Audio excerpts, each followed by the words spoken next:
A thrill and a joy to have a brand new guest in the neighborhood.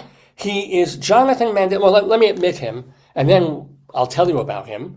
But it's always great when we get new. It's wonderful to have all these old friends and friends of the neighborhood, but we have a brand new person here to talk about Book of a Musical. His name is Jonathan Mandell. Let me make sure my volume is all the way up. And now he's entering the neighborhood. For the very first time, I bet he has butterflies. I know I do. He's coming. I see his name. Okay. Unless you're reading. Oh, sorry, thank you. Okay, he's working his way into the neighborhood as we speak. Anyway, I'll tell you about Jonathan Mandell. He's a longtime theater critic, a graduate. Slow internet connections. I know, right? Those mice are working hard. You will appreciate this. He got one of his degrees at Yale and another at Columbia. So he's a Columbia graduate. He's a double Ivy. He's a theater writer for American Theater, TDF Stages, member of the Drama Desk and Outer Critics Circle, and of course, A voting member. yeah, like what they call an active member. He's with us. He needs to unmute his microphone so we can hear him. Yay. So, Jonathan, if you can. So I Or you can give him the I am. I keep clicking the button too. Jonathan, you need to unmute. Is that you, John? Or is that a picture? John, can you wave or move or? John, can you hear me? Aha! Here we go. All right, now we got something. Hide and seek. He turned into the picture of Dorian Gray for a moment. Oh, wow. Anyway, Jonathan Mandell is here, ladies and gentlemen. Jonathan, can you hear me and can we hear you?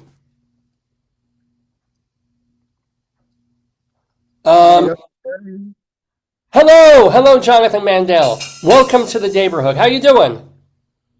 Good. Good. Okay. So overall, Your 20th annual Tony special. That's a lot of years. is that, yeah. Well, we've been on the air for about 23 years, and we were able to do a Tony show for most of them, and it's a delight and a joy to have experts like you weighing in on the Broadway. Frozen.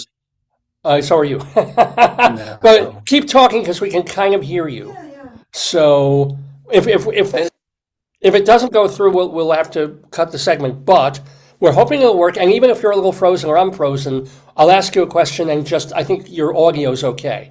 So, Jonathan, let's go right to your category, which is Book of a Musical. These are the Tony nominations. I'm going to read them off, and then you can totally have at them. So we have Maybe Happy Ending by Will Aronson and Hugh Park, Operation Mincemeat by a whole bunch of people, Dead Outlaw by Itamar Moses, Death Becomes Her by Marco Panett, and Buena Vista Social Club by Marco Ramirez. So, Jonathan Mandell, please give us your thoughts on these nominated books of a musical.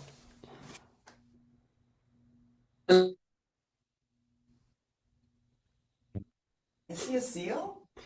It's a rock. Oh, no. Keep trying to. Okay, now talk. This is, and I don't know if that's happening on your end or not. So I We're hope good now. We're good now. Keep talking.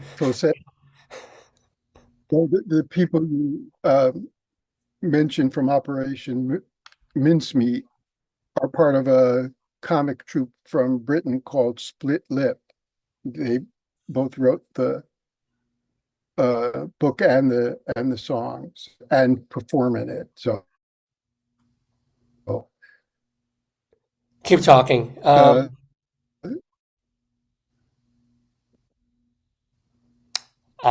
Okay, you're frozen. I just wanted to clarify Sure. that. What's interesting about the book of these were also all the shows that were nominated for Best Musical, and that kind of shows the importance of the book. I think there's a common misconception that what the librettist does is write the dialogue between the music, and they're often blamed if the show bombs, and they're never given credit if the show's a success. But in fact, the librettists or book writers very much shape the show. They often direct where the songs could go and suggest what songs should You're frozen, Buggy. Boy. what scenes or parts should be musicalized.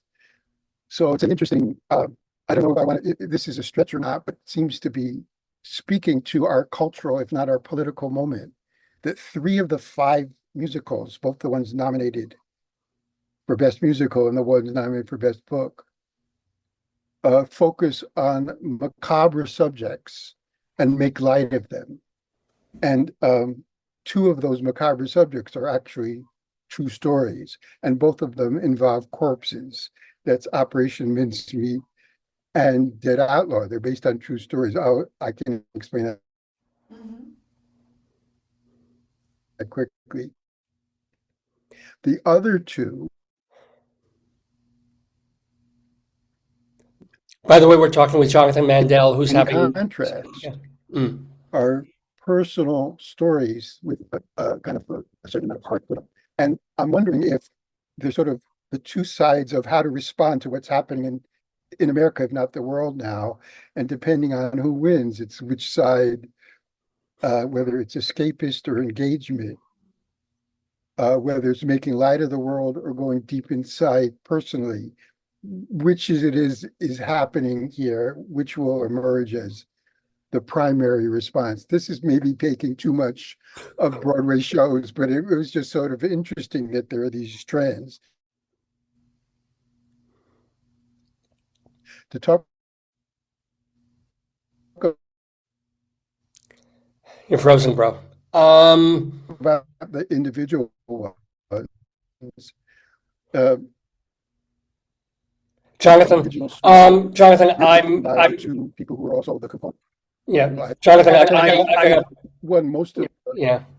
This is not happening, Jonathan. I don't know if you're in a bunker somewhere in Lower Manhattan or somewhere, but you're just every other sentence you're starting to freeze, and we can't even hear what you're saying. So I apologize. I'm thrilled that you tried to make it here with us, but it's just not. I'm trying to hear what you're saying, and you start getting on the subject, and then it's gone, and it disappears into the ozone. So I'm going to try this one more time away from the. Can you say your favorite show of the year, Broadway or off Broadway? No, you're frozen again. Okay, Jonathan Mandell, thank you very, very, very much. I apologize. We'll try and work this out a pre-tape next year, but it's